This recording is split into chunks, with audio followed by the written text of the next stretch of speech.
Have you ever felt as though you were at the mercy of big industry and major corporations? That you were, in some sense, helpless, maybe even hopeless? For example, have you ever taken a drive, public transit, or even walked to your local store, grocery store that is, only to find that they were closed and you were not aware of it? Have you also gone to that same store, grocery store, during these particular times of this so-called pandemic, COVID-19, to find out that they were out of normal staple items that you would carry in your house, such as toilet paper, such as bottled water, alcohol, hand sanitizer, baby wipes even, peroxide, hydrogen peroxide. And even nowadays, as we progress through some of these people getting back to their jobs, state and otherwise, maybe even federal jobs, in different increments, as it were, maybe even now, you find yourself not finding all of the meat that you usually would be accustomed to purchasing for your home, or even canned goods and loaves of bread and so forth, and placed even on a restriction. If you watched recent news, you will find out that many grocery stores, such as Kroger's and Walmart and so on, they are limiting the amount of certain items that each customer can purchase. In other words, you cannot go into the store and just fill your carton up full of one particular item without considering your neighbor. They have restrictions. So many items per person, per family, as it were. So have you ever found yourself in this situation? Would you feel a little hopeless, helpless even, maybe even victimized? What I'm getting at in this video is this.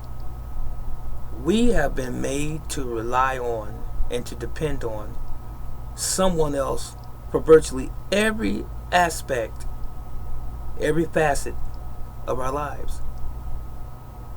But my question to you in the statement that I just made is, how much of your life do you actually control? Do you control? I'm asking you that question. Do you control a great bit of your own life? Or are you dependent upon a third party to assist you, to even provide for your total sustenance, food, that is, and even anything else, to include services? Now, don't get me wrong. We are a village, a much larger village, and we will always need one another as human beings, men and women. But for everything and all the time, what about what we do for ourselves? I titled this Victims of Major Corporations and or Industry. Are you a victim of the industry? Let me ask you this question. How many of you out there, first of all, knowing that there will always be something that we're going to need from major corporations, because that's just the world we live in nowadays. There's some things that we have not the ability to produce for ourselves because of our environment being compromised through waste from big factories and corporations. So we've lost a lot of our natural resources. So it limits our ability to provide those things for ourselves. So we are dependent to a great degree on major industries. But as I began to ask the question, what can you do for yourselves? What are you capable of doing for yourself and for your family? Can you store water, at least in your home? Each time you go to the grocery store, can you buy a few extra gallons of water or a few extra containers of water, bottles as it were, 24 pack, 36 pack, 48 pack of bottled water? Can you do that, at least minimally, and put it away? Can you set up a system in your home and say, when the rubber meets the road, when the crap hits the fan, we have this many people in our house, this many bottles of water allocated for this many people should carry us however long? Have you ever thought about that? I did a video about this very subject years ago. And basically, if you think about it, it was, what if this were to happen? What would you do if you had to live out of doors and was not able to live in your home any longer? How would you survive? How many of you would be able to survive? What would you do to survive? Do you have the skill set? Have you learned anything? Have you studied anything? Have you practiced anything about survival? And guess what? Now we have been placed in a situation where it's about survival. If you don't feel it yet, if you don't feel it right now, wait a few more weeks. You will begin to feel it. So what are you saying, brother teacher? I'm saying we need to learn yesterday. But more properly, as I'm speaking to you right now, if you didn't learn yesterday, learn today to start preparing for the worst. You need to go out and buy bottles of water. Not a new cell phone, not the newest video game, not the newest flat screen television, not new clothes. None of that. That should not be your priority. Some of us have our priorities mixed up. Survival is always number one of you and your family. And if you're selfish, think about your family before you. Think about them first. So, the industry has always thought of itself above and beyond human beings' well-being. They have. Major corporations have never considered us. They've considered how much money they can extract from us. That they have done. And they've done it very professionally.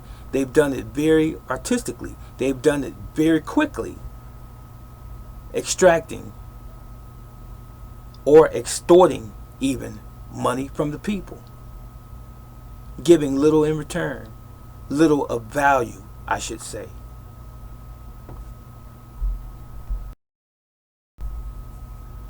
I saw a recent, not advertisement, but I saw a recent news conversation about how grocery stores are beginning to limit the amount of food that their patrons can purchase at one time. It used to be the alcohol and the hand sanitizer and toilet paper. Now it's meat, canned goods, bread, milk, and so forth. They're limiting the amount of food product that each customer can purchase as they come to their stores. Why? Because it's in demand. There are a lot of people who are trying to get as much as they can and not consider their neighbor. They're trying to get as much as they can, and they're limited supply because there are a lot of meat industries and food industries that don't have as many employees working because of the social distancing issue and the fact that they say many of the employees at some of these plants, these industries, have contracted COVID-19. And it is a unsafe environment, they say. So thereby, they must limit the amount of work hours or even shut down completely, some of them. So you and I, the consumer, when we go to the grocery store, we see bare, if not nearly bare, shelves of food. That is so surreal. This is something that we've never been accustomed to in this country. Shortages of food and major shortages of food and even essential or necessary supplies, such as alcohol, peroxide, and toilet paper. Go figure. So, my question to you right now is, what have you put away? What are you storing away? And at every opportunity that you seize or have seized, have you picked up some of these items? Have you gotten some extra canned goods, some dry goods for your family? You know, this is where the rubber meets the road, really. When we assume that something can never happen to us, and then it does, we have an odd, strange feeling inside. Our whole disposition changes, and it makes us oftentimes angry. Why? To some degree, we grew up with this sense of self-entitlement. And what I mean by that is this. There are some of us, and unfortunately many of us, that believe that the grocery store is never supposed to close down. The shopping mall is never supposed to close down. And even the local gas station or even the chain of gas stations are never supposed to shut down. They're never supposed to run out of gasoline. No store is ever supposed to run out of product and supplies for the consumer. We grew up believing this. And when it does happen, we're in shock. Shock and awe. Oh my goodness, what is going on? Your anger is not going to change anything, my friend.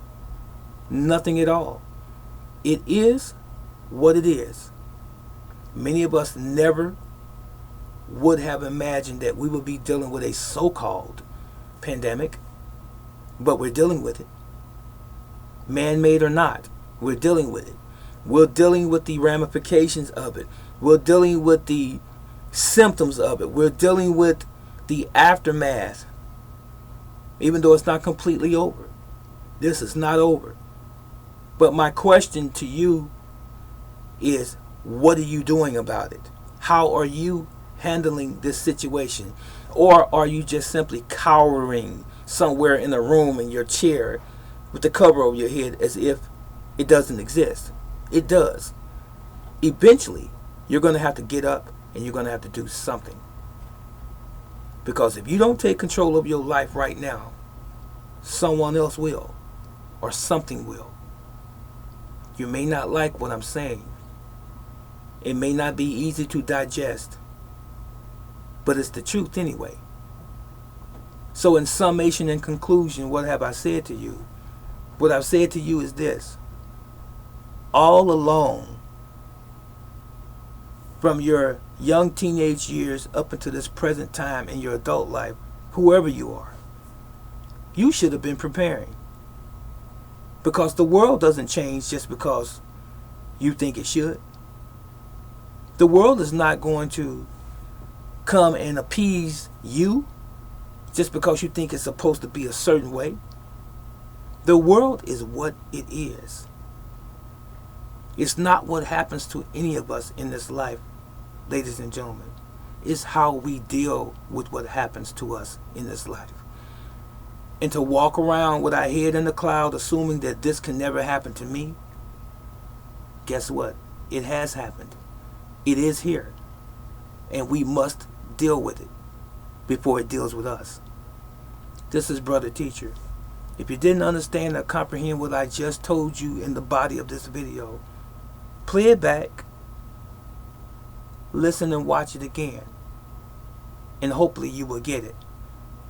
If you really haven't gotten it then, two other options.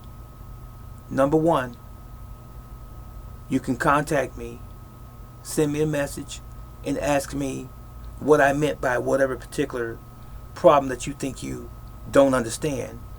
And the second one, you'll never get it. This is Brother Teacher.